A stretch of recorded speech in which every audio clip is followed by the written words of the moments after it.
તે ચોર્યું નથી ધન, તે ચોરી છે કોઈની પ્રાર્થના, તે લૂંટી નથી હુંડી, તે લૂંટ્યું છે કોઈનો વિશ્વાસ.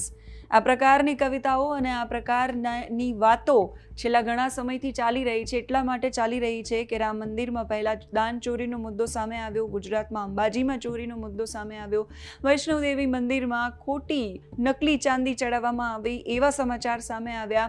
અને આ બધા જ સમાચારોની વચ્ચે જ્યાં વિષય ભગવાનનો હોય ત્યાં ચોક્કસથી ભક્તોની આસ્થાને ઠેસ લાગે છે.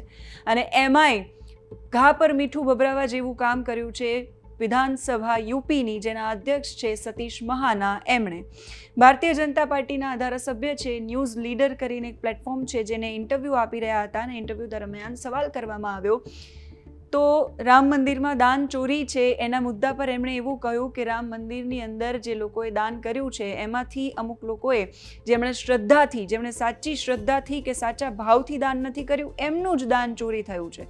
બાકી અમારું તો એમનેમ છે.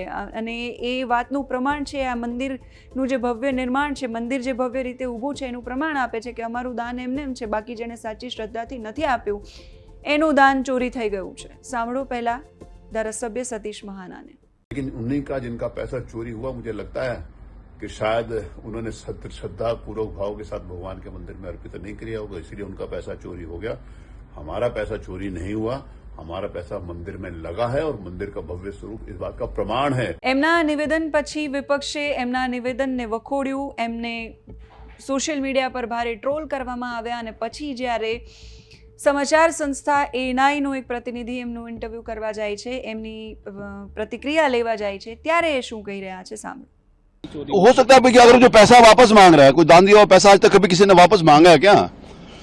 कोई भी चीज किसी को दान दी हुई, जैसे हम समाज में देते हैं, किसी ने पैसा वापस मांगा है क्या? जिन्होंने मांगा है तो उनको पैसा वापस करने के लिए तैयार है ना.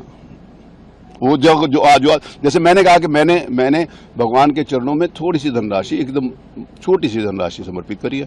तो मुझे लग रहा है ना कि इतना बड़ा मंदिर बना हुआ, तो उसमें मेरे द्वारा दिया गया समर्पण राशि लगी हुई है. उसमें कुछ कुछ लोगों का पैसा लगा कि नहीं लगा? कि नहीं लगा किसी का पैसा? कुछ लोगों का पैसा उसमें लगा है, तो मेरा पैसा वहां लगा है. अगर किसी को वापस चाहिए, जिसको लगता है कि उसका नहीं लगा, जिसको लगता है कि उसके द्वारा पैसा दिया गया चोरी हुई है, जो चोरी हुई है उसके ऊपर सरकार कार्रवाई कर रही है. वहाँ पे उन्होंने ट्रस्ट उसके खिलाफ कार्रवाई कर रही है. जो भी हो, चाहे छोटे पद से लेके बड़े पद तक कोई भी व्यक्ति हो जो उसमें इन्वॉल्व है, उसके खिलाफ कार्रवाई होनी चाहिए. ये पक्ष है. लेकिन पूरी संस्था चोर है. जिन्होंने राम जन्मभूमि आंदोलन के अंतर्गत संघर्ष किया वो सारे चोर हैं. ये बात किसी भी हालत में स्वीकार नहीं. सर, कुछ लोग तो ट्रस्ट बंद करने की मांग कर रहे हैं.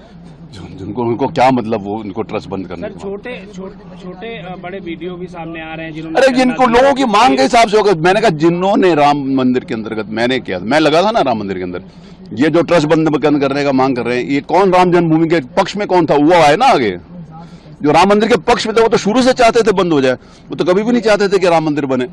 तो जो नहीं चाहते थे वही तो आज भी वही चाह रहे हैं ना. कोई अलग आदमी कोई थोड़ी चाह रहा है. ઈશ્વરના દરબારમાં સાચી શ્રદ્ધાથી દાન નથી ચડાવ્યું, એટલા માટે એમનું દાન ચોરી થઈ ગયું છે જેણે સાચી શ્રદ્ધા નથી રાખી. સતીશ મહાનાના આ નિવેદન પર અને પછી પલટી મારેલા નિવેદન પર તમારું શું કહેવું છે કમેન્ટ કરીને કહેજો. અત્યારે આ વિડીયોમાં બસ આટલું જ. નમસ્કાર.